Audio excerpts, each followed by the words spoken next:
Good morning, everybody. Today's proceedings are being transmitted after the usual 10-minute delay. Those with mobile devices may use them to report what they hear in the hearing room, but only after 10 minutes have elapsed since the event that they're reporting. They may not be used for recording or photography. Yes. May the witness be sworn, please. And repeat after me. I do solemnly, sincerely and truly, declare and affirm that the evidence that I shall give shall be the truth, the whole truth, and nothing but the truth. Yes. Thank you, sir. Mr. Choudhury, thank you for coming to give evidence to the inquiry today. We will have a mid-morning break at about 11:30, but if at any time you need a break, do please just say so. You've made a witness statement to the inquiry dated the 23rd of May 2025. It's at UCPI 5038195 at tab A1 of the bundle, sir. And could we just go to the last page of that, please?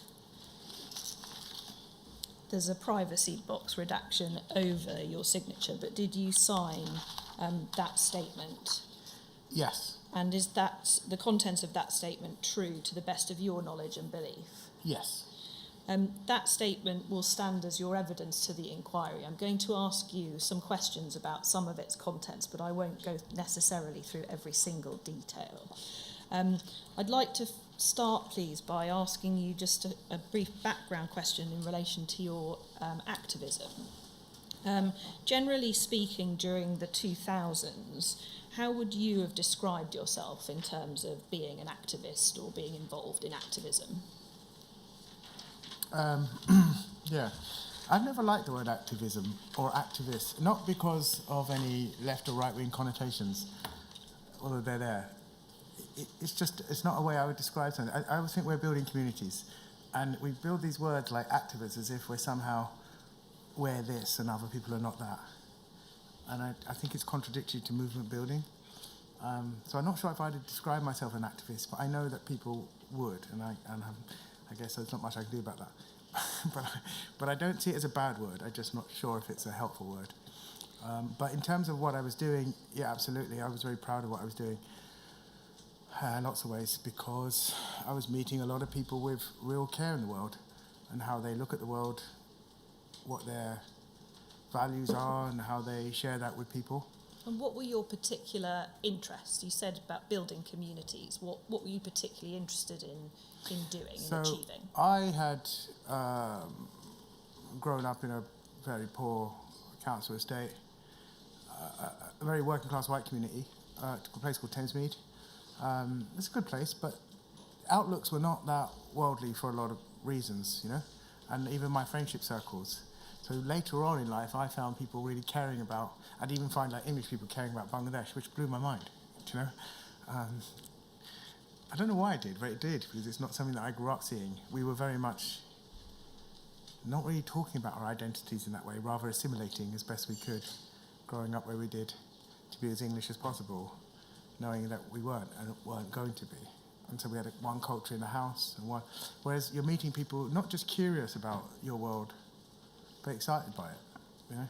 So in that sense, it opens up a lot of spaces. I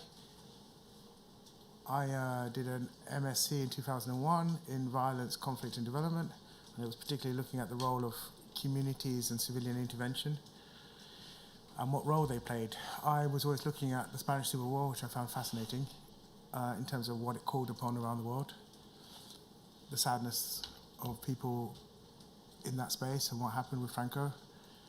And I was always interested in what is it that makes people unite to a movement outside of a nationalism, which I don't feel particularly strong to, or even a religion they're born into. And so the 2000s was a space where that got to be really actionable for me. Seeing people working on non-violent direct action against the invasion of Iraq. The 2001, the impact of the occupation, particularly in Palestine. And for me, I hadn't studied Palestine at all. To a large extent, during that period, a lot of people were, and I was more focused on the Chittagong hill tracts in Bangladesh. But what took me to Palestine was work where folks in the PLO and PA had been witnessing the really just how genocidal things were happening with the Bangladesh government. My own parents, I guess, their kind of version of a government, their government that they know. And I felt no kinship to what that government was doing at all. But I was very interested in why the Palestinians were watching that peace accord be signed. And it took me really interesting to there. And then, So how and when did you become aware of the international solidarity movement? okay, so I was, in 2001, I joined a trade union group that had gone to Gaza with, and there were Doctors Without Borders, Médecins Sans Frontières, and Red Crescent there. And then I got to stay a little bit longer in Gaza. And then from Gaza, the ISM had been formed, not ISM London, but ISM, because of a thing called, the Israelis called it Operation Defensive Shield. And essentially, it was a blockade of Nablus, Bethlehem, Jerusalem, as cities where they completely locked it down. And the ISMers were bringing food to families that need it, interacting even with children that were scared to go near windows. The siege at Nablus was 100 days. It's a really hard thing for people to understand what 100 days of not being able to leave your home looks like, you know. So far as you understood, what sort of organisation was the International Solidarity Movement? What were its aims and objectives? I was really touched by it because I'm at the time in Gaza and I'm hearing about this and I want to go and see it in Jerusalem. And I was aware that it was made up of Israeli civil rights activists, if you could call them that, but certainly Israeli civil rights movements as well as Palestinian ones coming together. Operation Defensive Shield was really covered well in Layla Sansour's film, Jeremy Hardy versus the Israeli army, but it's showing how medicine, where they're trying to bring medicine to communities. I had already been on a doctor's tour looking at how medicine was not coming into parts of Gaza, how it hadn't come into Khan Yunis, and I was in really visiting hospitals that were really in a desperate situation because of the bombardment of what was happening in Gaza at the time. I can't remember the name of the operation, but it was before Operation Rainbow, which was a real big siege on Gaza. And how would you describe your particular role in ISM? I didn't really have a role in ISM. What I had a role in the beginning of ISM London, but not in ISM. Were you a founding member? Would you have considered yourself a founding member of No. ISM London? No, but I definitely will strongly say I was there very much in the early days. So I don't think we looked at things as founding members per se. I know it's going to be a bit weird, but it's a very flat structure. But I was definitely there at the very first meeting, so I think it's fair to say, okay, if we're going to call it that, then yes. We don't need to bring it up on the screen, but for your reference, MPS 0069470 at tab 41. That's a report from HN18 Robert Hastings, and that report identifies you as a founding member of ISM or ISM London. You disagree with that? Yeah, I would, just because I think there were folks who were there who had been in Palestine, were in the film, Layla Sansour's film, that they had, UK nationals had come back and had been very involved in breaking the siege at Nablus. And I would say that they had done such amazing work. And when they came back to the UK and had created an invitation, and there had been meetings in Kingsley Hall, where Gandhi used to live when he was negotiating the liberation of India. And non-violent direct action training was what they were doing there. And I went to the second or third meeting, and for that reason I just wouldn't see myself as a founder. But I'm not against that. It's a great title to have, but it's just not what I would say. I would say the sort of activities you were involved in, you accept you were there at the beginning of the very founding early of days, ISM yeah. I was London. definitely there for the early days, yeah. You went to meetings. Yes. What other sorts of activities were you involved in personally? So the part that I felt was very relevant and really important is, and this is really what my potential PhD was going to be. I'd done my master's at, as I said, at SOAS. And wish was to do a PhD on the role of civilian intervention. And what particularly was interesting for me, and it still is the mental health impact of people. Do they actually help a situation? In what context? And when does their mental health burn out? Or where is their lack of, which really interests me, cultural awareness or cultural competency on a situation? When does that cause more pain or more harm? These things are really important because it's enough for people to say, I want to go and witness something. It's enough for me to say, I want just to bear witness, in the occupation. You can join Christian peacemaker teams. You can join the ecumenical programs. You can join International Solidarity Movement. You can join International Women's Peace Corps. But does it bring witnesses? Yes. Is it important? Absolutely. But at what point does it cause strain for families, and if at all? In terms of the activities that you were involved in as a group, you speak a little bit about this at paragraph 2.4 of your statement at pages 3 and 4. You say the work of the group consisted of giving talks and film screenings, running fundraisers, and supporting people visiting Palestine, for example, by giving training. And I think you gave training on cultural sensitivity and respect for those travelling to Palestine. Is that right? Yeah, that's the stuff that really mattered. And what sort of period of time were you involved in that level of activity for? I would say 2000 and... It's going to sound intense, but it wasn't. We didn't meet that often, but when we were meeting, it was folks who were going to Palestine. We would do training on what the occupation was, how long it's going, what is the role of an international witness, and when your own politics and your own views on things can imbalance stuff. So, and the sort of years you were doing that? Oh, I would say two years, tops. From the early 2000s, when exactly was this in the From 2002 to 2004. Thank you. I think you were also involved in some of the protests against the Iraq War around about this time in the early 2000s, yes. Is that right? Yeah, definitely. I think you helped to organise a sit-down picnic protest called Make Tea Not War, which attempted to block President Bush from being able to access Parliament. Is that right?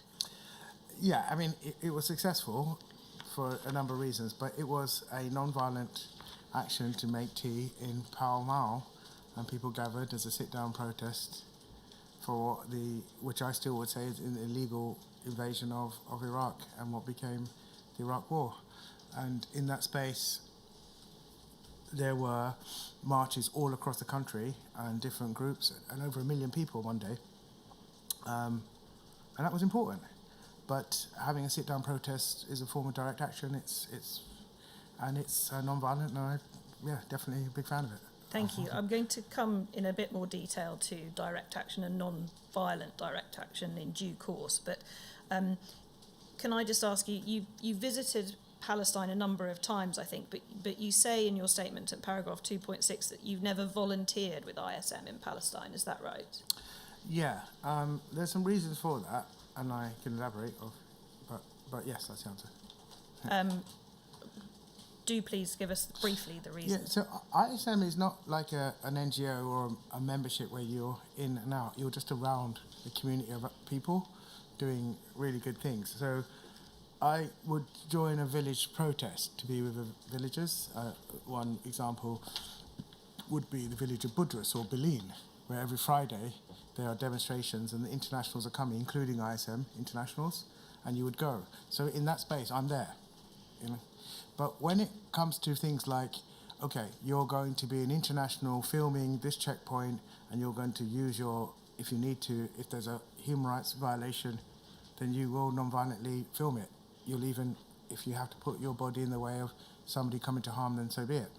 Those are things where people will volunteer and they say, I'm with the Christian Peacemaker. And you didn't do that?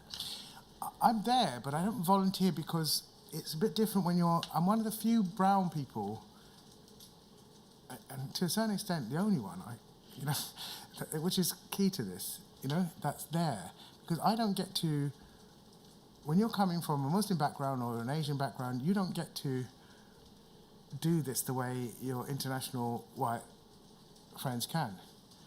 It'd be good if you could, but you can't. That's the point of the you're using Israel's apartheid policies against itself to say there are Americans who play much more role. A white American riding an ambulance in 2000, and I don't think it matters anymore. I think the genocide has got to that point.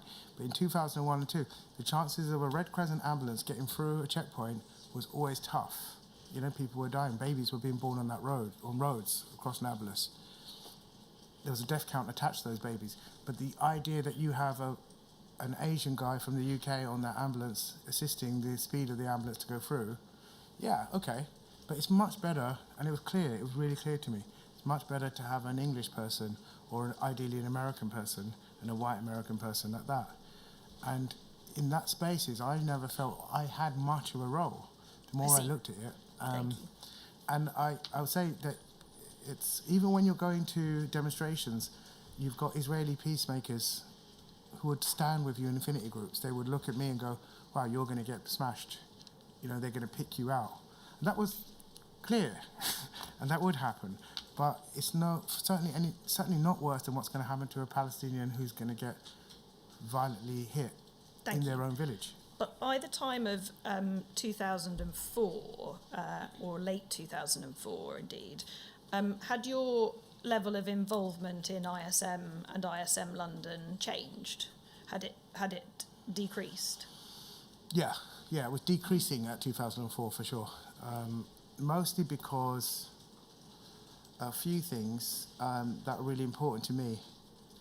I felt, and I suppose bear in mind I'd just done an MSc in 2000 before I went to Palestine, and I felt everything I'm doing here is important campaign work, and I'm meeting amazing people that became lifelong friends. But everything we do is reacting to the occupation. This bit's important if I can illustrate it. The soldiers, IDF goes this place, we go that place. There's violence in this village, we go to that place.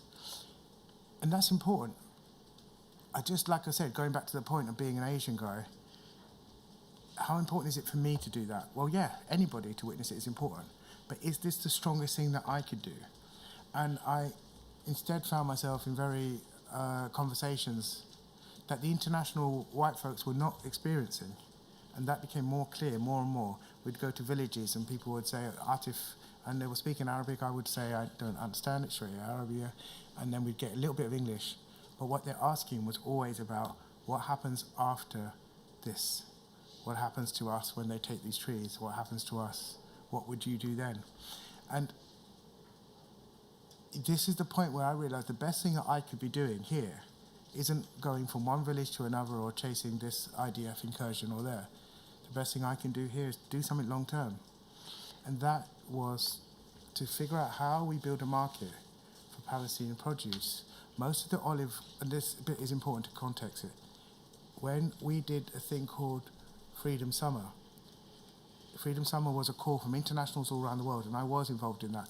It was an initiative led by international communities, including ISM. It's really important. And in that space, Freedom Summer was asking people to pick olives. But when we were picking olives, people were not buying the olives. The Palestinian communities can't get their oil through the checkpoints. They can't get it through Egypt, where they might sell it, or they can't through anywhere. And that's when it started to become more important to me to say, what I do here is an important space to do something long term. So in paragraph 2.8, page 5 of your witness statement, you talk about a visit to Palestine in 2004, during which you decided to set up an organisation to sell fair trade Palestinian olive oil in the UK, and that was Zaytoun, is that right? Yes, correct. And does that organisation still exist? Yes, it's 21 years old, I'm proud to say. And still selling olive oil and other Palestinian products? Yeah, we sell, our dates are in every Oxfam shop in the country, so is our oil. It's in lots of fair trade shops across the country. We are known as, in 2010, we beat Ben & Jerry's to the fair trade, most important fair trade product of the year. And we don't need to go to them on the screen, but there are various reports, sir, for your reference, MPS 0065685, MPS 0065952, MPS 0069450 and MPS 0069470. Those are all reports by HN18 Robert Hastings on various aspects of the organisation Zaytoun. They concern people visiting the UK from Palestine, the financial situation and business dealings of Zaytoun, and potential employee applications of Zaytoun, the organisation. What is your view and your reaction to HN18 reporting on Zaytoun in that way?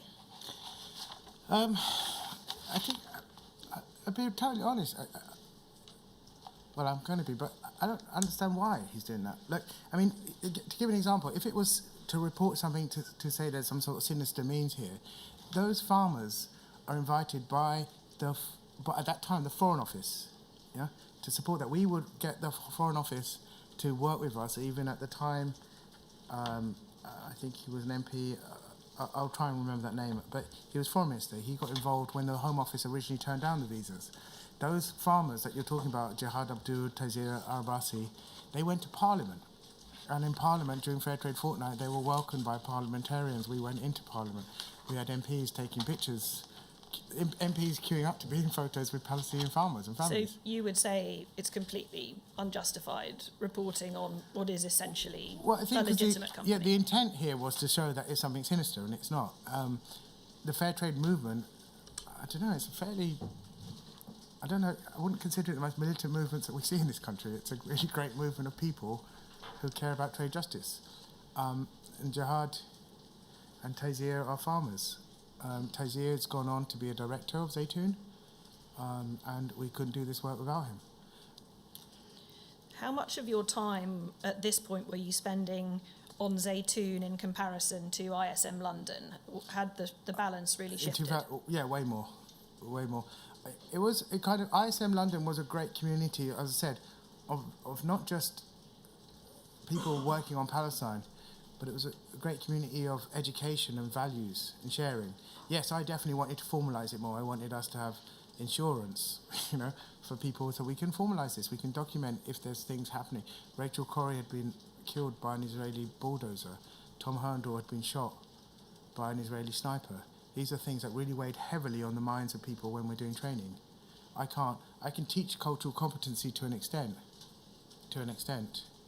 but a Palestinian can say, well, you haven't done it really well because look at this guy and that guy.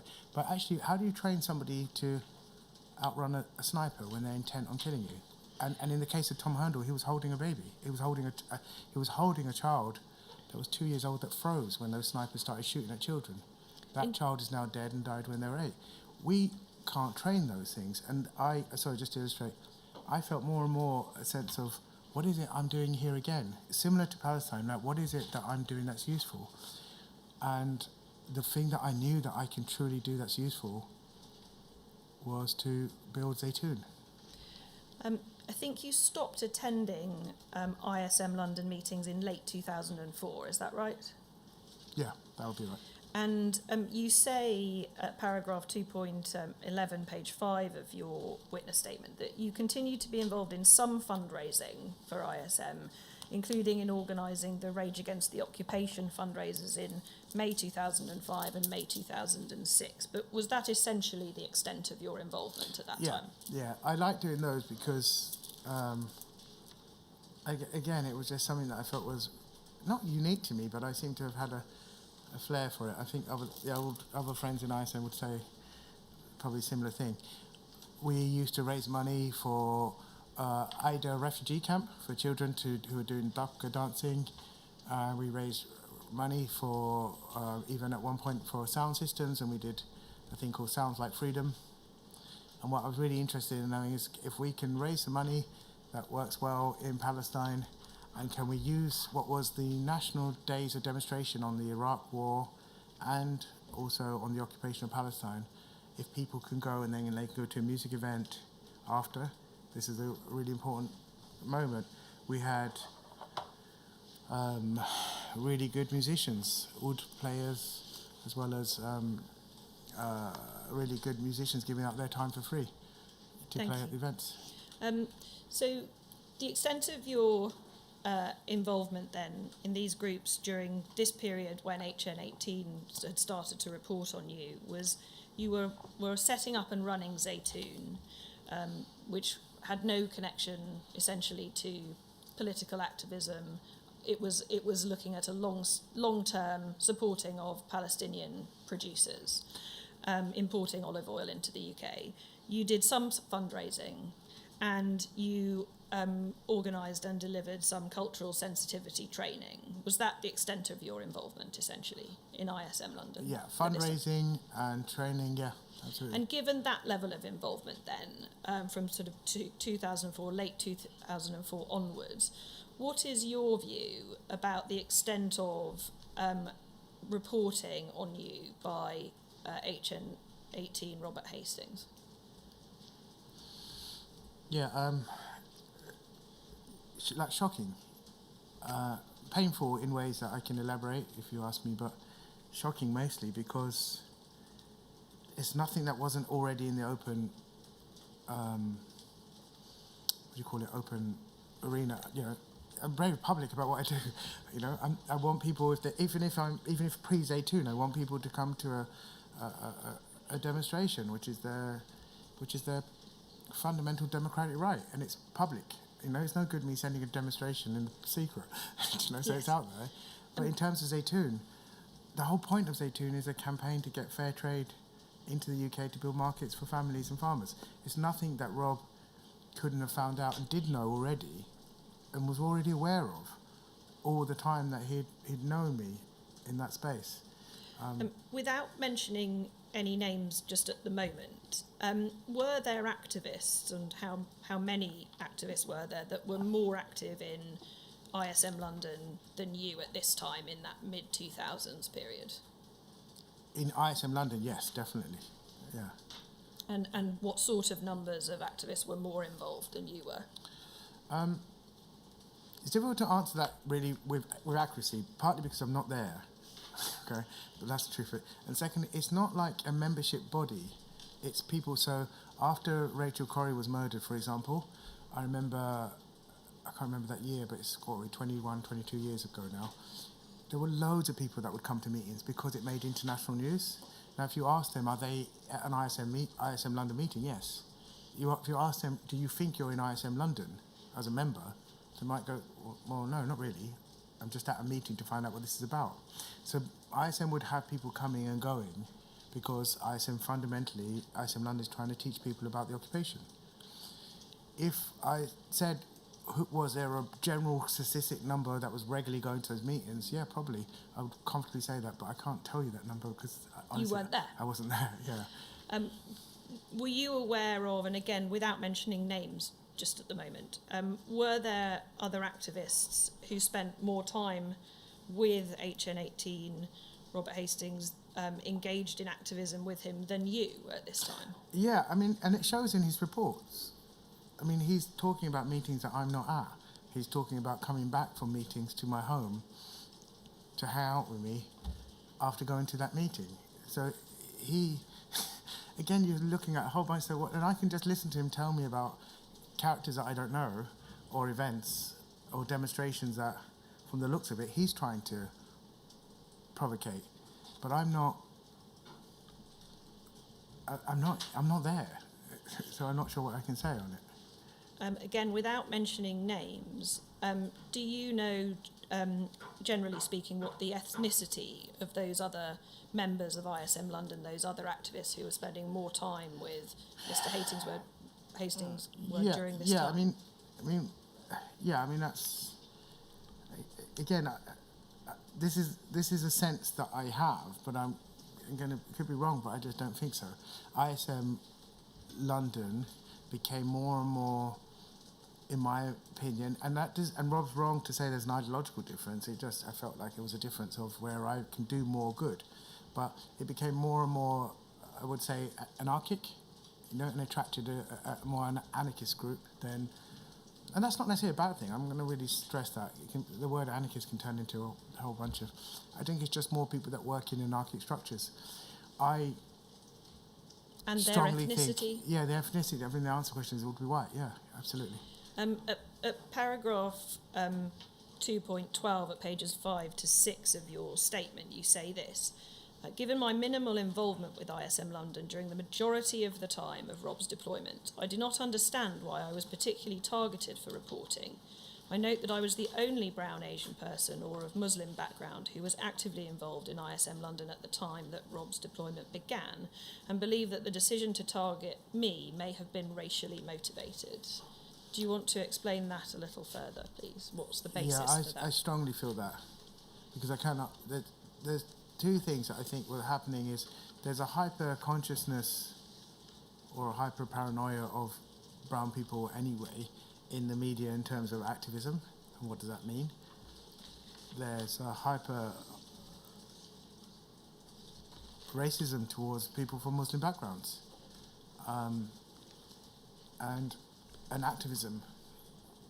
And even if you said I'm a Christian activist, that doesn't have the same connotations as someone saying I'm an Islamic activist. You know, as if Islamic means you're something terrible. I'm neither, but it doesn't matter. I don't think it matters. I think what matters is how a story is told and the optics of that. And Rob told, I think, consistently a racist story in order to keep his deployment going. And that is something that is painful to say, but it's clear from what I've come to understand of his deployment, the reading of his own reports, and how he's justified. And I'll be honest, there's nothing in his report that's particularly pertinent to what says, okay, I was at Atif's house and he said something and it was really important. None of that is there. But I do believe that being the only Asian person and the only person from a Muslim background in ISM London at any point led to this. In 2006, were you attending any meetings of the State of Emergency Collective at the London School of Economics at all? No. Were you a member of State of Emergency? No.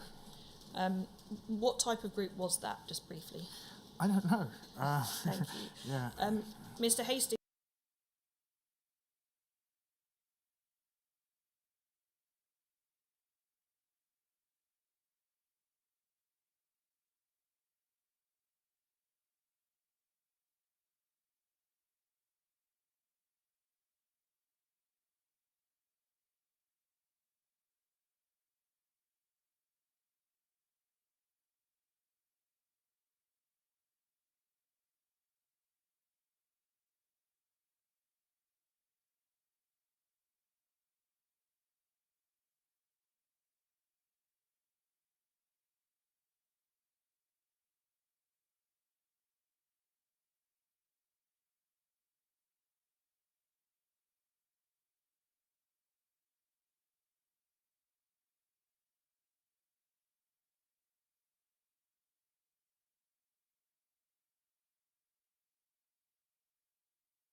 trying to pursue any intimate relationships with anyone else before his relationship with Maya. I think you deal with one occasion at paragraph 3.16 on page 9 of your statement, where you say that Privacy, your partner, had told you at a party before she started living with you, her and Rob kissed and it looked like they might go home together. However, Rob then went away and was acting strangely when he came back, and then it transpired they didn't. Is that right?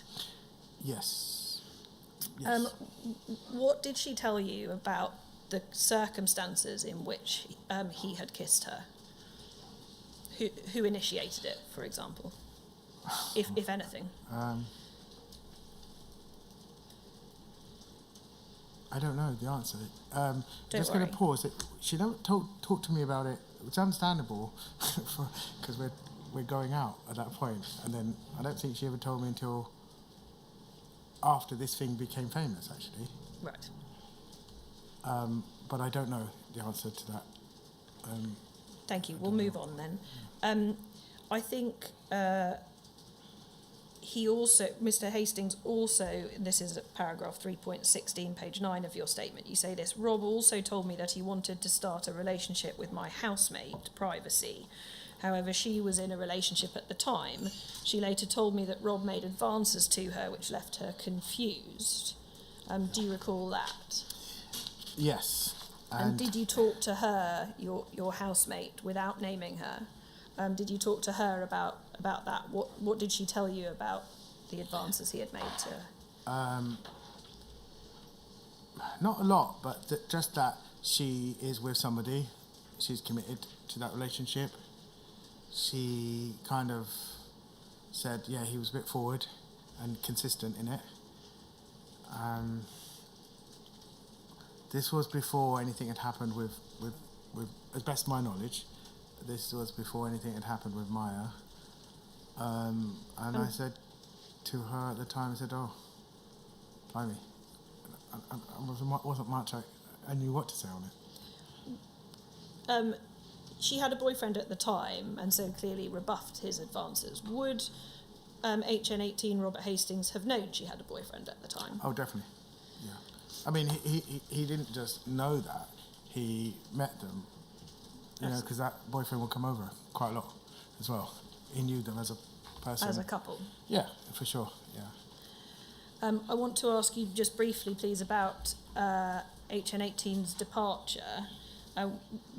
The last time you saw him, please, how had he been in the run-up to that last occasion you saw him? Had anything changed in his behaviour or his demeanour? Yeah, he definitely had become a lot more erratic, for sure.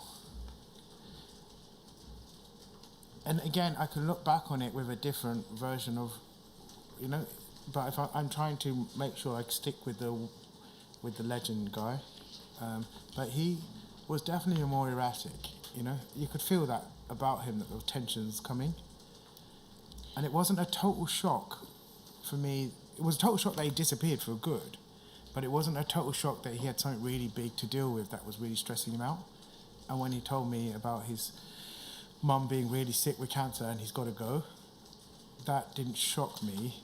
It was more, what support does he need? He came for a meal at my home, and so I'd already known. I said I wanted to make him some food and just sit down and talk about it. And he'd gone to a meeting. I can't remember if it was the Lark Centre. He'd gone to a meeting, and then from that meeting he came to my home, and I think it was at that meeting or another meeting. I think he'd realised he's been exposed, but I had not realised it, and no one had said, "Hey, Atif, you know this guy," because I'm out of all of this stuff, so I'm not sure I can. So he came to my home, but looking back on it, and from what I've understood, is he got exposed twice. Once quite a few weeks before this, which he brushed it off, and more people were starting talking about it. And the meeting he went to, I can't remember exactly which one it was, but he came to my house after that meeting. And he told you that he needed to reconnect with his mother, who was suffering with cancer, and I think you asked if you could do anything to help. Is that right? Yeah. And he said no, and then he left, and you never saw or heard from him again at all. No, we tried. Again, the difficulty is, here's a guy whose mobile number barely ever works or uses, and had got into this routine of just arriving. In that space, I'm sure it wasn't smartphones, but there must have been a telephone number for him to come to the house. So there must have been, but it wasn't smartphones. So, but he came, but we tried, because I was naturally really worried for him.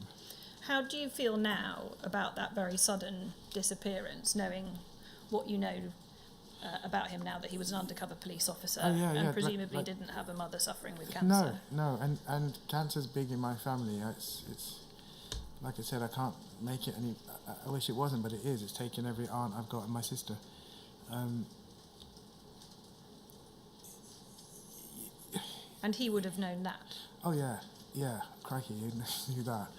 I mean, and it's painful because it doesn't really matter if it's cancer. Somebody is really in need, and I had wanted him to try and reconnect to his mother anyway. And I was saying, look, people are just born into environments, and a mother, maybe she was born into a racist household. It doesn't really matter. What matters is you're her only son, and she's your only parent. If it's workable, then I'd happily help. So when he was going to her, I was actually pleased for him, but I was also saying, you need support. You're going to need us. I even offered to go with him, and he said she lives in Sheffield. And I said, that's not a big deal. I can't remember if it was Sheffield. I had thought she was still living on the Gleendon estate in Woolwich, Plumstead, in Woolwich. But he said, no, she's living now in Sheffield. And I said, okay, well, you go, but if you want me to drive or go with you, I can, or go next time. And we didn't hear from him. We were chasing him to find out what happened to him a lot. And even after my wife and I were arranging our marriage in 2010, we still really held him in our hearts of, a guy that we really missed who used to come over. And it seems so odd that we're having this great wedding in Lithuania and all our friends are coming. And I guess the most fitting person to be there, just on many levels, but also to DJ, would have been Rob. Thank you. I want to look at some of the reporting on you in a little more detail, please. Could we look at MPS 0029410? It's at tab B1 of the bundle. This is a report dated the 20th of October 2003. And I want to look, please, it says Intelligence International, I think it's the next page.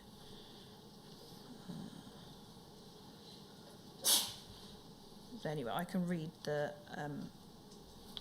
out. Intelligence International Solidarity Movement protests surrounding the forthcoming visit of US President George Bush, and you, Atif, surname unknown, are described as a leading light amongst London-based members of ISM. And it says, indeed, he recently confided to an activist from Globalised Resistance that without a pair of linked laptop computers in his bedroom, there would be no London-based organisation of the ISM. He is very keen to involve his activists in a mass civil disobedience-style action to protest the forthcoming visit of US President George Bush. At this stage, he plans to support the action being planned for the 19th by JNV Voices in the Wilderness. And I'd just like to ask you, please, about the accuracy of some of the elements of that report. Would you have described yourself, or would anyone have described you, as a leading light in ISM London at the end of October 2003? It's difficult for me to answer that because I don't know what people would say. Leading light, it's a really flat structured organisation. It's like someone being a leading light in Black Lives Matters. It's not an organisation in that way. But I'm really flattered that people say nice things. But at that time, what is accurate is the demonstration outside Buckingham Palace, of Pall Mall, of the Peace Not War, Make Tea. That is accurate.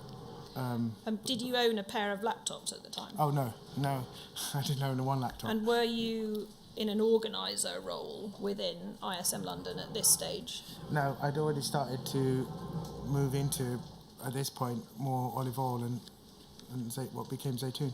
And would you ever have described ISM London activists as your activists? No.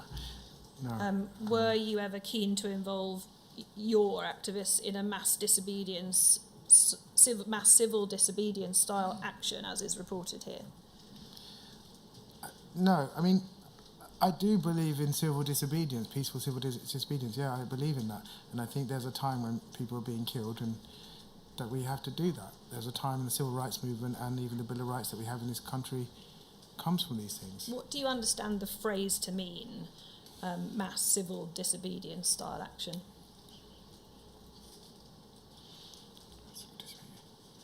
I don't know.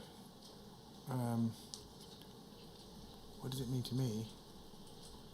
I like I said, if there's a mass of people saying no, not in our name, then that's a good thing, you know? I think the connotations in which he writes it has darker connotations and they're not things that I relate to. But I feel that it's quite ambiguous. Do you think he's trying to suggest there would be a high risk of public disorder or violence involved? Yeah, possibly. I wouldn't have said that before, but having read his report and more importantly, reading the special branch's reasons to keep going, I think he's painted a really horrible picture. And was that the type of action that ISM London activists, or indeed you personally, were encouraging or advocating? No. A tea party is literally that. It's to have as many people in a space that can be meaningful, where they are just going to sit down and have a picnic. I mean, it's not really the most radical thing in the world, but it's different because this is a time when people are being killed on a scale. Demonstrations that were across London are now being pushed into Hyde Park, where they're out of the way. This isn't going to change things. To a certain extent, yes, we do need a critical mass of people, but that doesn't mean we need a critical mass of violence, nor is it something that we should suggest. But I'm really proud of being something that became the 1 million person march across London that said not in our name. Just want to ask you a little bit further before we break in a moment about direct action and what you understand direct action to mean. Paragraph 2.2, page 3 of your witness statement, you've referred to non-violent direct action as being one of the core principles of ISM. Are direct action and non-violent direct action two different things, or are the phrases interchangeable, so far as you're concerned and in relation to ISM? Yeah, I mean, ISM is because I would not have gone to entertain any space around it if it wasn't a non-violent direct action organisation, and I do believe in that. I'm not pacifist. If it's things like this are happening to my family in such a way, then I cannot just say I will just take it, But as an organisation, the International Solidarity Movement has always been a non-violent organisation, absolutely. Would you accept at all that non-violent direct action might carry a risk of there being public disorder or violence at one of that type of action, or not? No, I don't believe there'd be... it really depends what we mean by public disorder. Any demonstration of any kind is probably could be ascertained as public disorder. The suffragettes was public disorder, definitely. But we look back on that and say, well, we're really grateful it was. But this is not a space where violence is being asked for or called for. And I think that we're watching the violence happening unduly to families in Gaza and Iraq, as we were then and we are today. That I don't think violence is called for. What's been called for is international concern and a change. So you would say that was the position or philosophy of ISM and ISM London in terms of a risk of mine public as disorder well. or violence? Yeah, and mine. I mean, I truly believe that we need as many people to be concerned about social injustice as we can. What about a risk of criminality or law breaking, was that an accepted risk amongst ISM activists or by you? No, for me, I don't have the privilege of going through those situations. So just to illustrate, going right back to the beginning of this, I feel I live in a state that is really impacted by many things in a good way, that it concerns for citizens. But I'm also living in a state that's moved by moral panics and media that dehumanises people every day. It is not easy for me to say, to wear a placard to say Palestine Action, for example. But I do believe in those principles. I absolutely do. But I would have a very difficult time compared to maybe elderly pensioners, you know, and that tactic was made sense. Made sense how it was done, if I'm illustrating that point. The other side of it is using violence in order to show violence is wrong is never a healthy way to engage on this. And this is something that what we need is collective action, and that includes people coming to these things as children, to be able to know that they're safe here and there are people with values and principles that choose to fundamentally care about the livelihoods of people living far away from them but still matter. And that doesn't change in this, and I don't think it changed for ISM, but I'm just not their spokesperson. Have you or ISM generally ever advocated for public disorder or violence, or was it ever used as a deliberate strategy or tactic? No, definitely not for ISM, as best I can aware of. And I just would say that, but I don't know, as I said, I'm not their spokesperson. But for me, it's definitely not. I mean, I don't know. 21 years as A2, it's not the most violent organisation that I think I can come across. Fair trade is many things, but violent isn't one of them. Thank you. So that may be a convenient moment for the break. Certainly.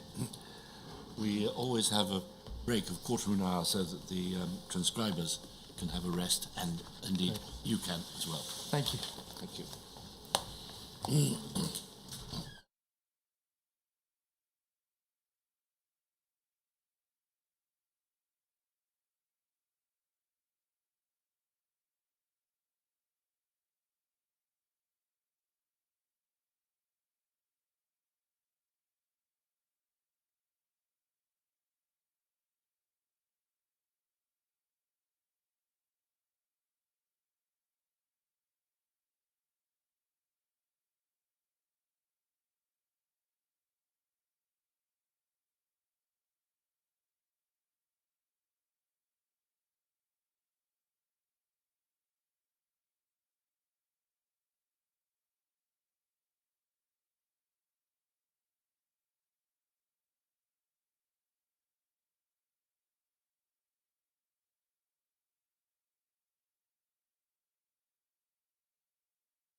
sir.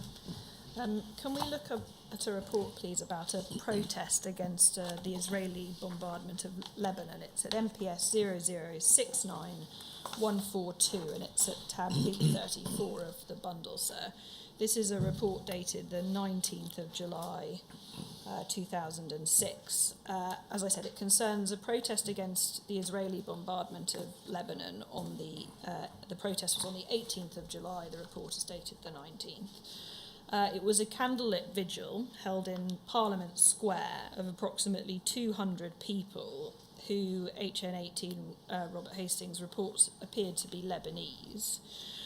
He reports that a small group of about a dozen activists, usually allied to the Palestine Solidarity Campaign, PSC, and International Solidarity Movement, ISM, were also there. And the report states this: during the vigil, Privacy, PH, which we understand means phonetic, a female activist who is well known in both ISM and PSC circles, asked Betty Hunter from the PSC if she could organise an action. Hunter agreed, and Privacy, SNU, surname unknown, started to gather a small group of about a dozen activists together. At about 10 p.m, this group ran into the road outside Parliament and sat down in the road and managed to stop traffic. These protesters who ran into the road included, and then there's a list of names, and as you can see, Mr. Choudhury, your name is there. The report continues on that the group were followed into the road by a large group of Lebanese protesters. However, the sit-down was halted because Lebanese stewards called the Lebanese protesters to return to the pavement and started to remove the activists from the road. However, Privacy managed to evade the stewards and ran back into the road, intent on sitting down to stop traffic. He was promptly arrested by police. And I just want to ask you about the accuracy of those elements of the report, please. Firstly, were you present at this candlelit vigil? Definitely, yeah. Were the other people that you see listed there, just in terms of the small group of activists? If you need to see underneath the Privacy redactions, it's document number 16 on your cipher list beside you. But broadly speaking, does that appear accurate? From best I can recollect, yeah. I can't be sure of those names, but the names that I can see so far are familiar to me. Understood. But I can't say for sure that they were there. Thank you. Did you run into the road outside Parliament with other activists and sit down in the road? No. But I did remember the event, and I do remember that happening. So it did happen, but you didn't do it? No. Did they manage to stop traffic? No, because it was something that was decided in seconds, from what I could see. Lebanon was being bombarded at the time. There was a lot of tension. Lebanese diaspora families were asking for this vigil to happen, and the vigil had to be really, really welcomed, and it was. But there was tension, and people did a protest, but it was quickly quelled when the same Lebanese families had said, please, this is not what we called for. What we wanted was a candle vigil. Thank you. I observed all of that happening, and I remember it really well. Was this an example of the type of non-violent direct action that you were speaking about, or is this something different? This is a bit different, because, I mean, look, if folks need to take over roads and occupy them, then that's understandable. Again, this is in the history of the civil rights movement, but it's also organising it in a way that ambulances can get through, that people in needing medical care can be assisted. And so when it's this impromptu, we are, as I said, we're watching people being killed on a big scale, but this doesn't help the problem if we've not coordinated, or people are not coordinating something that's helpful to make sure that the first thing we do is do no harm. You know? I see. But I do remember this had happened, and it lasted for a few seconds because people arrived, and then the Lebanese stewards had said, please don't do this. Would you accept that in this type of action there was potentially a risk of public disorder occurring?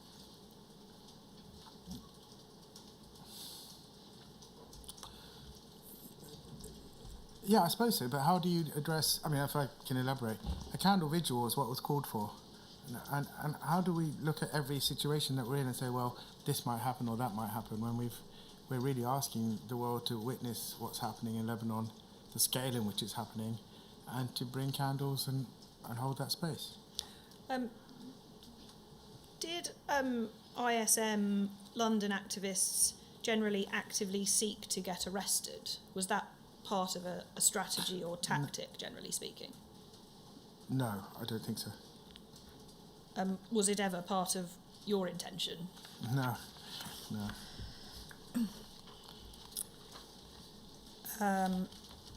Could we look, please, at MPS 0029556, please, at page 2.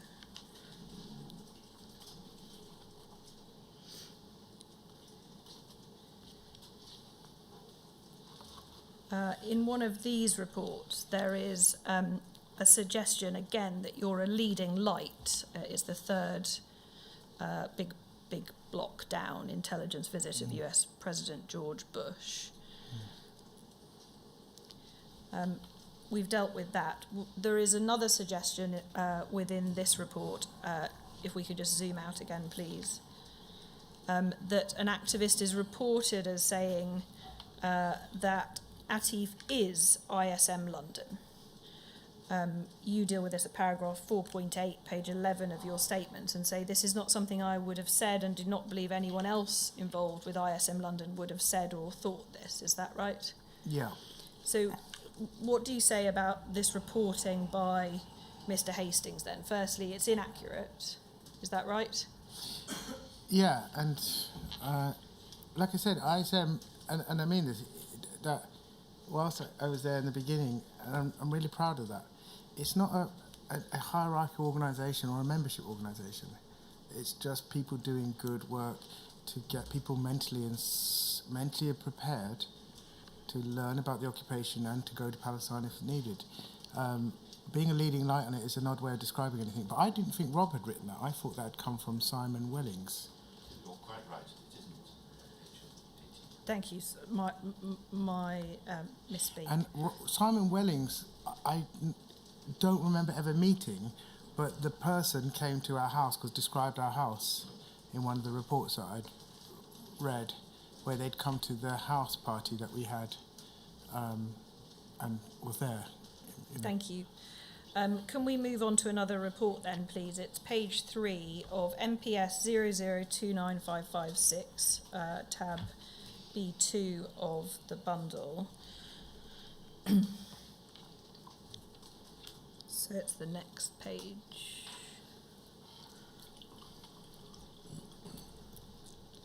And it's the second paragraph down. Yeah. Atif claims to have a source working for Jane's Defence who regularly leaks him information pertaining to Israeli Defence Force, IDF weapons and surveillance systems. While much of this data would presumably become open source at some stage, Atif clearly considers it a great bonus to get it early and for free.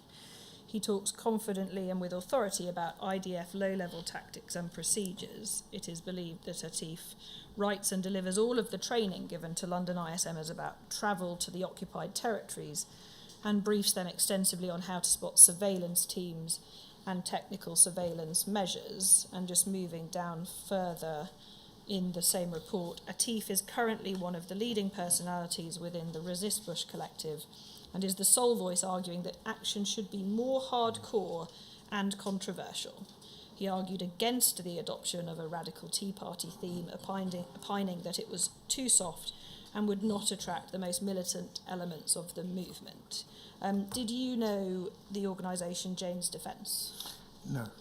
Did you ever have a source leaking you information as described in this report? No. Did you have the type of knowledge of state surveillance described here? I didn't spot Rob. No, or any particular yeah. ability to spot undercover agents. So in those regards, this report's entirely inaccurate, is that right? Yeah. You've talked about your role in training ISM volunteers, was that essentially the type of cultural sensitivity training that you described, volunteers going to Palestine? Correct. And did it involve any type of issues of surveillance or monitoring forces in Iraq? No. Were you ever arguing for the adoption of hardcore confrontational tactics? No. I want to add to that as well, because it's quite painful in the context of knowing Rob where that would place such harm in my life. But secondly, the whole point is to bring a broad-based movement to recognise what's happening to communities in Palestine or Iraq and now in Lebanon. So hardcore militants is not how we're going to do that. And it's just against every principle I understand. And Rob would have known that, or did know that.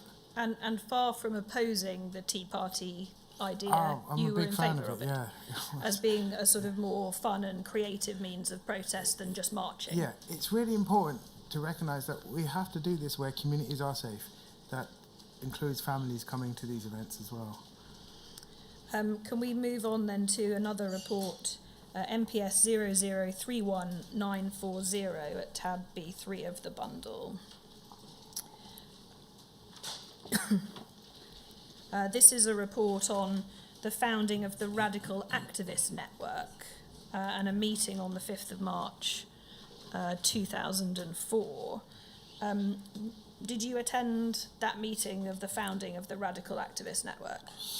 I don't remember going to that meeting, but I know Were you the ever network. involved with that organisation?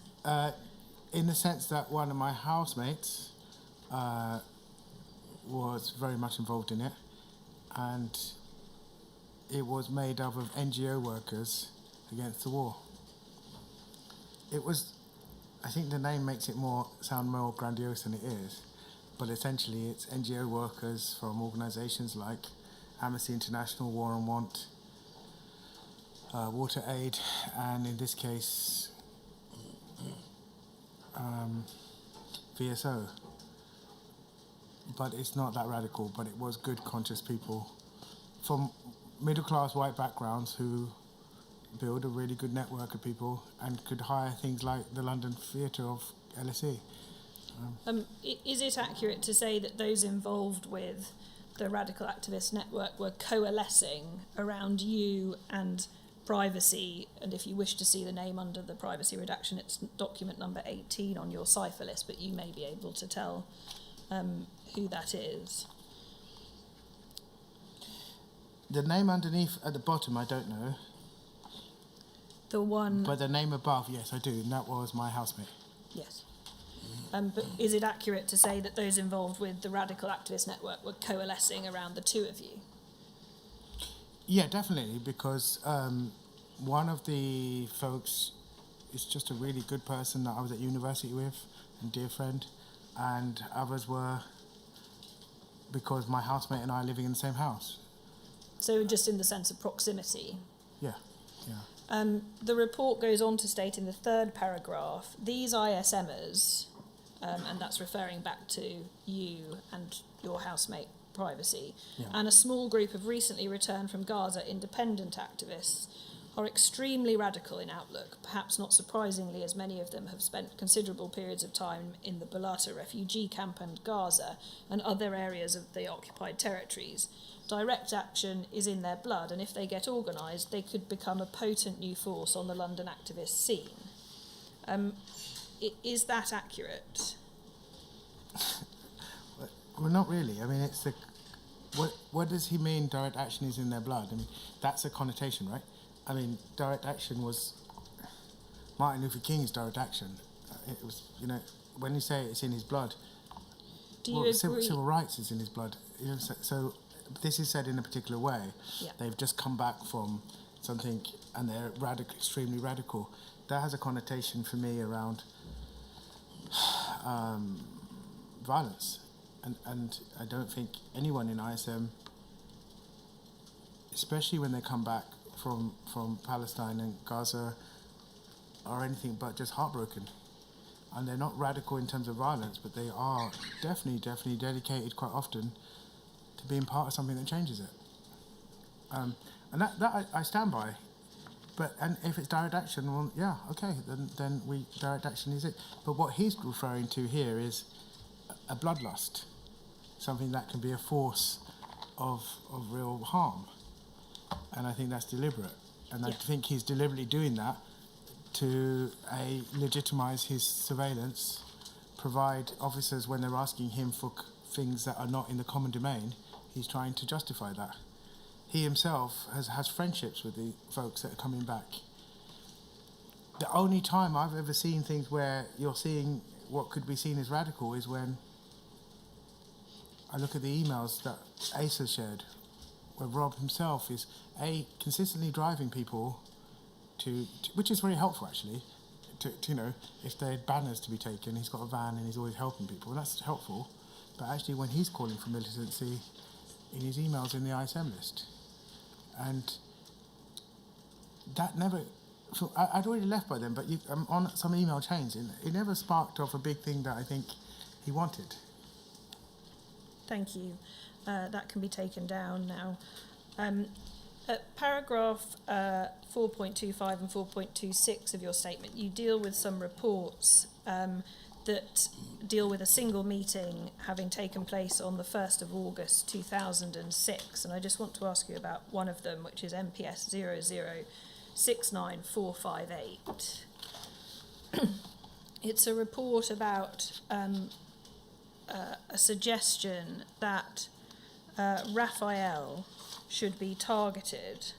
And at paragraph 4.26 you say, I don't recall the meeting, although it is possible I was present. I'm certain that I did not attend any of these demonstrations. I did not and would not have proposed Raphael as a target. If I did attend the meeting, it would have been as an observer, and I would not have taken an active role. At the time, my energy was invested in setting up Zaytoun, and I was not engaging in organising protests or similar. Is that right? Yeah. And also, by that point, I had left ISM anyway, 2006. Again, it's really difficult to describe it as leaving. I will try and compare it to like Black Lives Matters. You don't start it any more than you leave it. You just share its values. But I wasn't around then. And if I was here, I don't recall it. But the targeting of Israeli militant industries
Could we have, please, MPS 0526935? It's tab B16 of the bundle at page 228, please. Again, this document, so that we can orient ourselves, is a compilation of a number of applications for and authorities granted under RIPA, the Regulation of Investigatory Powers Act, for HN18 Robert Hastings undercover deployment. And this says that the International Solidarity Movement, ISM, is a left-wing organisation committed to defending the rights of Palestinians in Israel and the Palestinian homelands. It is also playing an increasing role in self-appointed monitoring of coalition forces in Iraq, although UK-based, its primary focus is on the Israeli Defence Forces, and the majority of its membership will have had direct experience of living and working in Palestine and Israel. It does, however, play a significant part in protests and demonstrations in the UK, and in common with other left-wing organisations, has the potential for involvement in public disorder.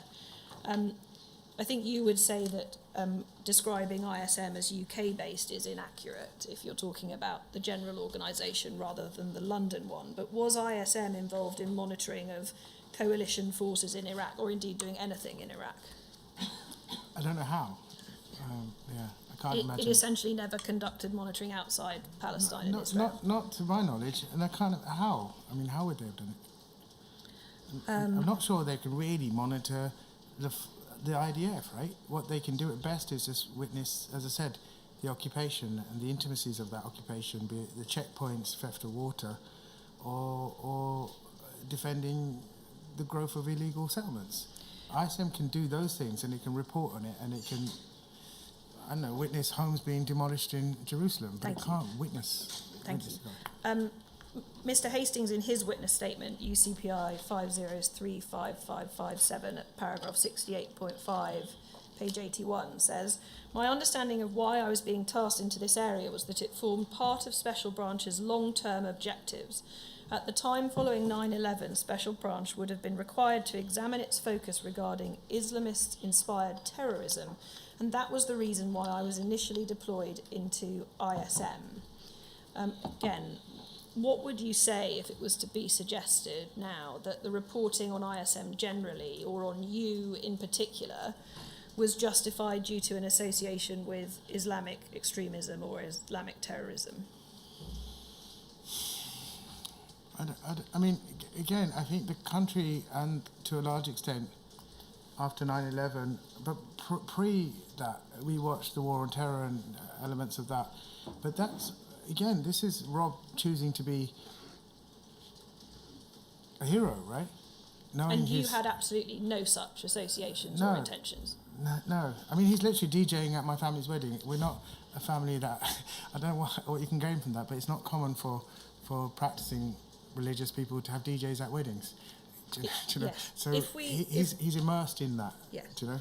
If we look at page 230 of that document, MPS 0526935, tab B16, that was the one we were looking at a moment ago, it states the potential exists for individual members of the ISM to become involved in more extreme activity, particularly in the context of Islamic terrorism. Was there, so far as you were concerned, any such potential to become involved in more extreme activity? No, definitely not. By you or anyone else in ISM? I mean, I can't speak for everyone in ISM, but I just can't see how. It was made up of white, lovely people from around the world. A lot of people from Israel, as well as America and Japan and Korea. It wasn't made up of many people of colour. That's one thing. Second is, not me, I'm not religious. But I shouldn't have to keep saying that in any context. I struggle with it, but I'm not religious. But either way, this is a fabrication on Rob, and I think his handlers to justify what they were doing. If we go back to page 228 of this document, again it says here, ISM does, however, play a significant part in protests and demonstrations in the UK, and in common with other left-wing organisations has the potential for involvement in public disorder. Do you agree with that as a statement?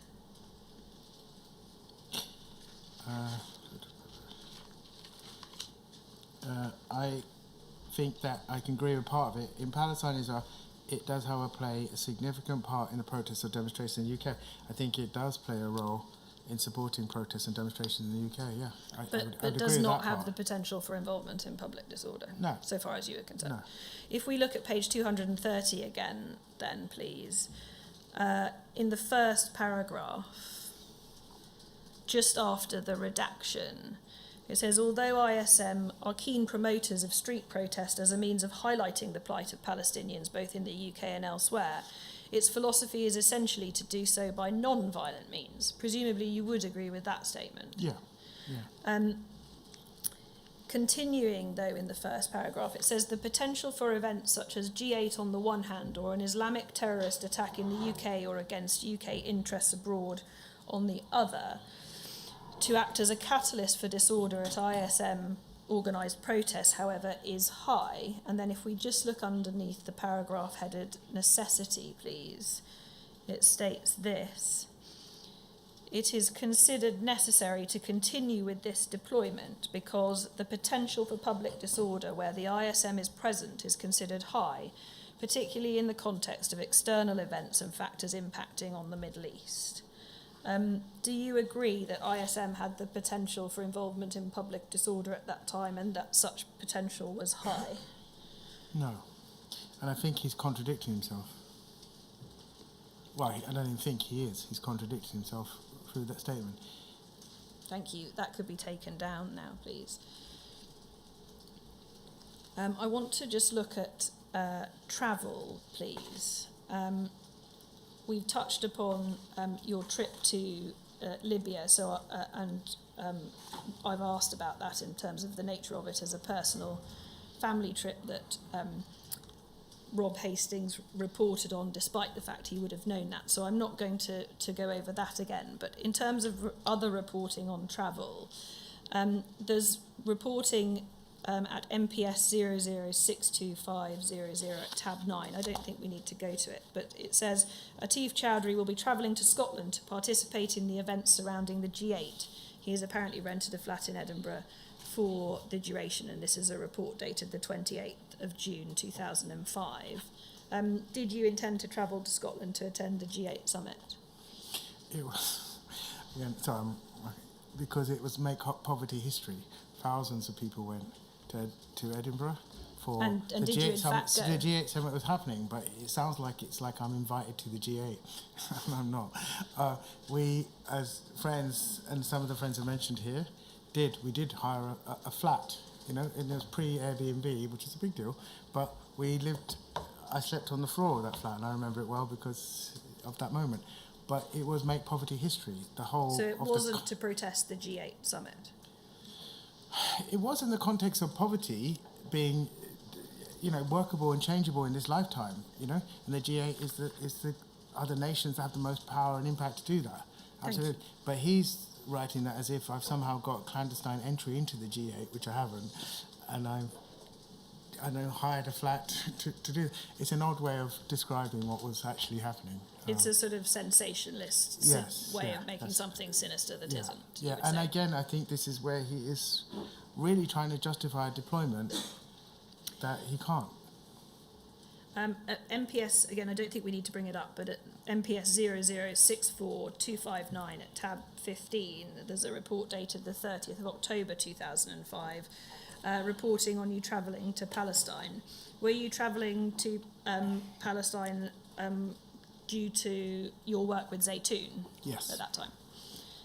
So again, you would say a completely innocent trip with no justification for reporting But I also want to touch on something here, that I really believe that when I look back on these things, that Rob was not just reporting things to get for sensationalism and justification of his deployment, but I also think he was reporting things that would have gone to the State of Israel.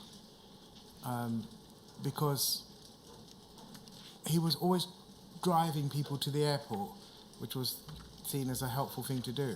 But those people were always taken, Even in that trip to Palestine, I had to be interviewed for like 6 hours just to get, and I had to go through and prove what bills of lading we use in Ashod and how Zaytoon works and how we have to export our olive oil and dates and nuts from an Israeli port. We have no choice. The only port that Palestine has is in the Gaza Strip. All these things are exhausting, but they happen, and I'm being asked, do you know why you're being interviewed in this way? And my answer is no. Thank you. And then you're going through, and this I think is where Rob is actually sending, and I think Special Branch did the same, sending information to the state of Israel, which is really, again, a waste of time. You deal at various paragraphs of your witness statement on the level of intrusion in terms of the personal nature of reporting on you, your travel arrangements, your living arrangements, those of your associates who were friends or housemates or neighbours. And at paragraph 4.9, page 12 of your statement, you talk about how your mobile telephone number and contract were reported, your employment details were reported, the fact that you are dyslexic and struggle with map reading was reported. There is a report, again, we don't need to bring it up, but at MPS 0062499 tab B8 of the bundle, there's a report on you attending Glastonbury Festival with some friends, living arrangements, MPS 0063026 at tab B10. Again, we don't need to bring it up, but it concerns your living arrangements, again describing them as a collective, which you say is inaccurate. But also in various ways on your housemates. Again, we don't need to go to it, but MPS 0069659 at tab B43, for example. There's also reporting on your partner, your girlfriend at the time, and your now wife, and again, we don't need to go to it, but MPS 0065732 at tab B27 reports on your girlfriend's email address and other personal details, and there's also a report about her birthday party in July 2007 at MPS 0075095 and various other reporting on your housemates and associates. What would you like to say now in terms of your reaction to all of that reporting of quite a personal nature by HN18 at the time? Yeah, it's very difficult to illustrate this succinctly, but I'm going to do my best. Is that all of this has taken a massive mental health toll on trust and confidence, and looking back on lots of relationships, like friendships of people that I think, were they police? What was this? Do you know? How come they came and then disappeared? In terms of my friendships with my friends, yeah, they're entitled, as I should be, to their privacy. And when they're spending time with me, they shouldn't be worrying about this stuff. And so all of this has taken I know it's taken a mental health toll on everybody that's been affected by this. I still look at this stuff incredulously that it happened. There are times when I've had to really, yesterday being in the court was an example of where you're processing a level of guilt that had this not happened, then the things that would have not happened to other people. Yesterday's case was an example of that. It leaves you with more than sadness. You're lost thinking how a person could come into the world to do that, but also how they could be justified by doing it because of the state has not only paid for them to do it, but is encouraging them to do it. And where does it leave you as a citizen? Where does it leave you as a father as well? I look at my own kids and what their stake in this life is. And recognising that there were elements of real mental harm, and I'm really not saying that lightly. I am somebody who was born in a space where mental harm took someone's life, and I said that earlier. I look at this and I am broken by the languages used by Maya particularly. And whilst I could look and create some distance to say I'm not responsible for that, and I know I'm not, I still cannot look at this without recognising what toll it has when I did nothing other than really bring really great olive oil into this country, essentially, and be part of witnessing something that Palestinians should not have to go through any more than Israeli citizens should have to go through, and being part of a society that perpetuates the occupation. All these things are things that we, ISM, actively, democratically and rightly, just as I've said already, civil rights movements across the world have done good things with to make a better world. In this space, you're watching people being criminalised, spied upon, physically and sexually hurt. Mr. Hastings, in his witness statement to the inquiry, UCPI 5035557 at paragraph 169, pages 84 to 85, states that he was to report as much information as possible on individuals associated with ISM. The purpose of providing minor details was to enable an intelligence picture to be built up over a period of time, and that he therefore believed at the time that he had authority to report this sort of information. And he goes on to say, at paragraph 169.6, that he accepts he had a close personal relationship with you. However, at the time, he did not consider whether his reporting was unnecessarily invasive. What's your reaction to that now, given the level of intrusion into your life you've described? I generally believe that he was trying to frame something that would be, perhaps in sensationalist words, an Islamic militant that he found. And I think that he would have discovered that he hasn't found that within 5 minutes. And I think he spent a long time wasting taxpayers' money trying to prove something. How his conscience works on that, I don't understand. But what do I feel about it? I feel really revulsed by it. But not just because it's not something that's in my behaviours or thought systems, but because it's had, as I said, such an impact on the mental health of my life and Maya's and everybody else, including the people who do great work working in charity sectors of this country. Thank you.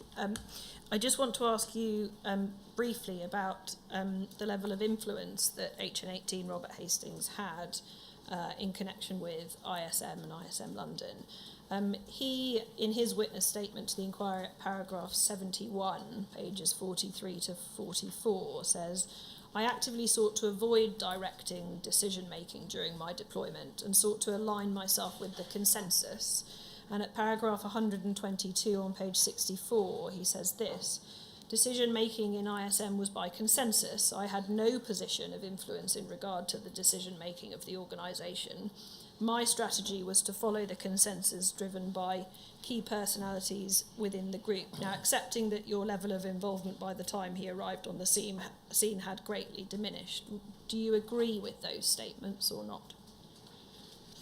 Or can't you say?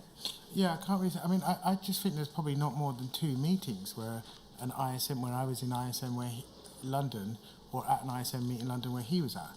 But consensus decision-making is largely a big part of it. But we're also seeing emails, right, which have come forward where he's being a provocateur, where he's writing about, are we just going to sit on our butts or do something more militant? This is coming from Rob. Yes. So you think that he tried to influence the group in the direction of illegal action, essentially? Yeah. And actions where activists might risk getting arrested? Yeah, and even hurt. I mean, or public could have got hurt. The way he's writing, from what I've seen, it looks like he himself is trying to encourage more than disorder. This is actually behaviour that could really physically hurt somebody. Yeah, if we could just look at one of those emails that you've referred to, as it might be a helpful illustration. UCPI 5038560, please, at page 161.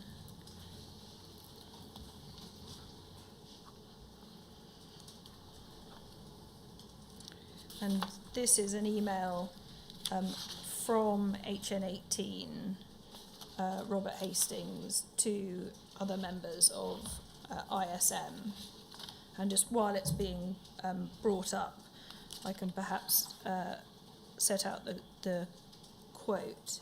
So within the email, he says, perhaps the underlying issue here is what ISM is for and how it expects to operate here in the UK.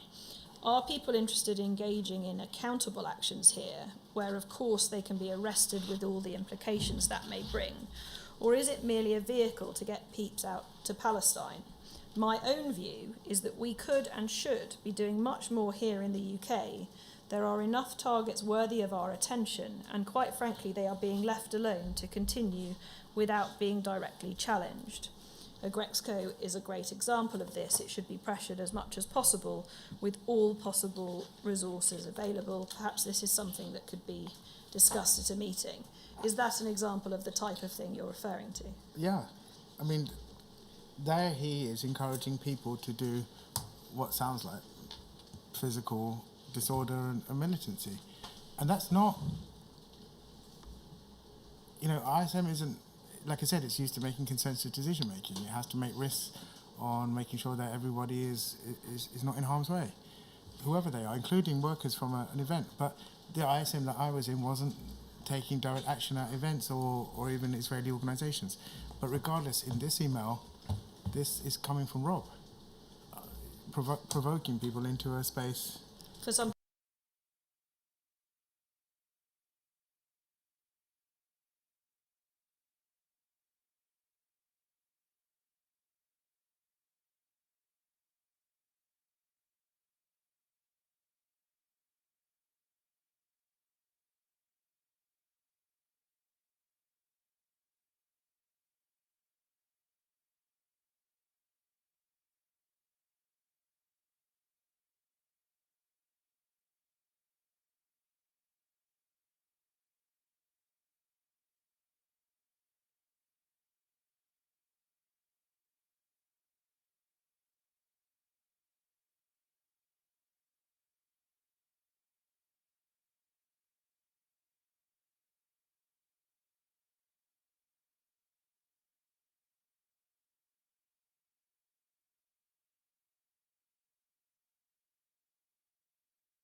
see if there are any Rule 10 questions. Is there going to be any re-examination? Just one short point. Certainly. Thanks, Jeff.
Thank you, sir. So there are no Rule 10 questions, No. but I do just want to make a clarification in relation to two document references, to clarify that they were the reporting of HN 118 and not HN 18. And those are at MPS 0031940 at tab B3 of your bundle, sorry, and there were two reports in relation to that document reference. And the second one was MPS 029556 at tab B2, and two reports within that document were also HN 118, not HN 18. And so I think you spotted one of them, but there was another one in relation to that document reference. I'm aware of what you just told me. I'm grateful. That's all from me, so there is one matter of re-examination. Yes. Yes, just one short point. Mr. Choudhury, it was put to you that there were a number of reports on Zaytoun by HN 18, and you were taken to one of them, and you've given evidence about how you believe it may have led to you being stopped for 6 hours on trip to Israel. Are there other happenings with Zaytoun that you believe may have been affected by the reporting on Zaytoun? Thank you. So those who maybe don't know, but Zaytoun is a fair trade olive oil company and selling dates and things. We're in every Oxfam shop in the country. You can get it there, support it. It's really good stuff. But look, in truth, because we had shipments that were just smashed to pieces when they arrived. You know, it's heartbreaking. People are raising money, supporting it, giving us money from all over the world. But the first shipment, all the pallets were taken off and it was broken. At one point, I think the Guardian newspaper, they wrote a really nice, flattering piece about me saying the ethical oil baron, which was quite nice. But we also had a question that came up, is this the most ethical product in the world? And it came, there's a big Guardian piece on it. Yeah. And the entire shipment, all of it got sent to Italy. If there's one country that doesn't need more olive oil, it's probably Italy. But in truth, you have to change a lot of pieces of paper to do that.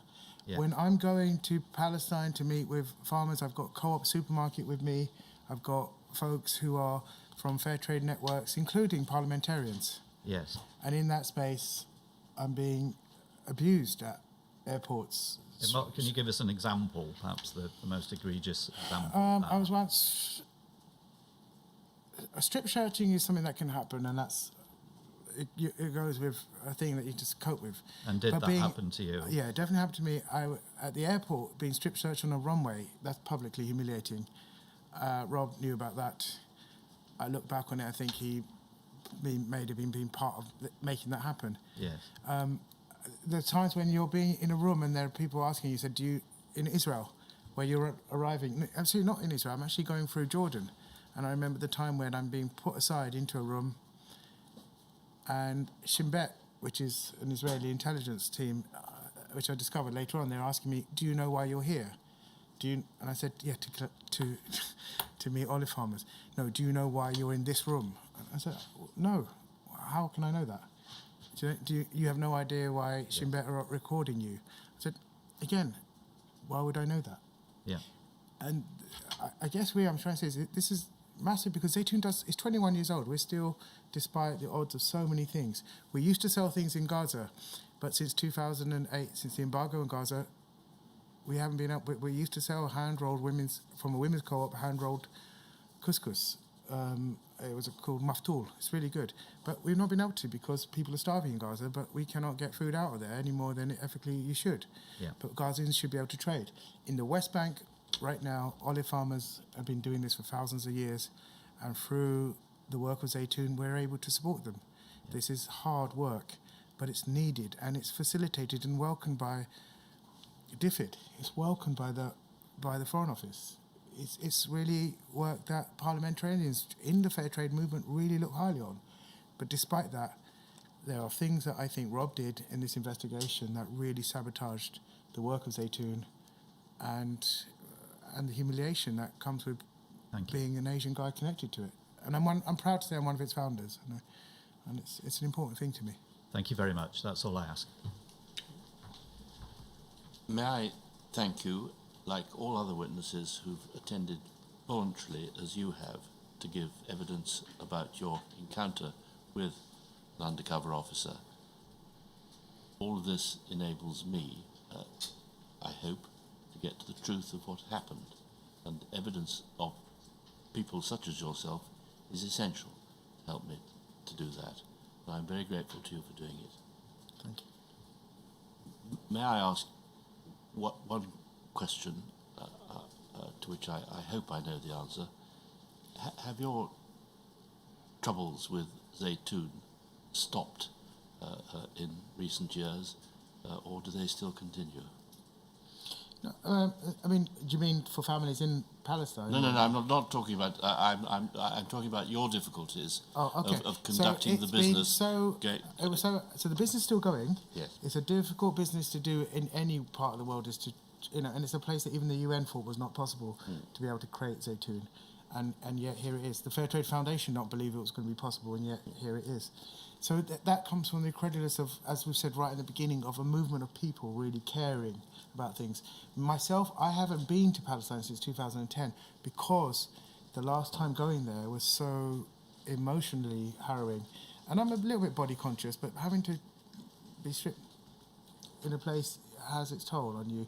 But knowing now with retrospect that Rob reported that that answers my question. I had not understood. I would like to go. I would really very much like to take my family, they're older now, to pick olives with farmers, just as families that I've sort of grown up with me, and meet them in person, and my children meet them. I don't know if that's possible. Again, thank you. I'm grateful. We will resume at 2 with the evidence of another civilian witness, Mr. Nineham. Thank you, sir. Thank you.